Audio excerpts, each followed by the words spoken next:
ভর দুপুরে কালো মেঘে ছেয়ে গেছে আকাশ, সেখান থেকেই নেমে এলো হাতির সুরের মতো মেঘ, যেন সামনে যা পাচ্ছে তাই গিলে খাচ্ছে। স্থানীয় সময় রোববার যুক্তরাষ্ট্রের কলোরাডো অঙ্গরাজ্যের বেনেটে এভাবেই তাণ্ডব চালিয়েছে শক্তিশালী টর্নেডো। টর্নেডোর আঘাতে উপড়ে গেছে গাছপালা, বিদ্যুৎহীন অবস্থায় রাত কাটিয়েছেন লাখো মানুষ। ক্ষয়ক্ষতি নিরূপণে চলছে তদন্ত।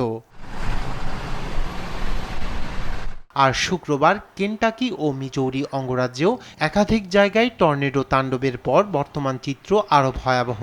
ক্ষয়ক্ষতি ছাড়া কিছুই চোখে পড়ছে না। সেন্ট লুইস শহরে ক্ষয়ক্ষতি সবচেয়ে বেশি। স্থানীয় মেয়রের দাবি, এ শহরেই 5,000-এরও অধিক বাড়িঘর বিধ্বস্ত।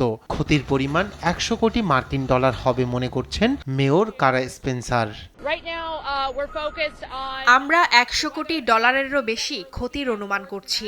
লোকজন যে ধরনের মানবিক ক্ষতির সম্মুখীন হয়েছে তার হিসাব এখনই দেওয়া সম্ভব নয়। ক্ষতি কাটিয়ে উঠতে সময়ের প্রয়োজন। এখন সবাইকে সতর্ক থাকার পরামর্শ দিচ্ছি।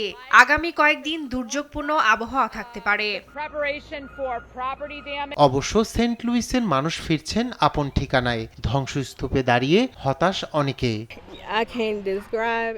এটা আমাদের বাড়ির ছবি। সাজানো বাগানের মতো ছিল। বাড়িটি তৈরি করেছি নিজ হাতে রং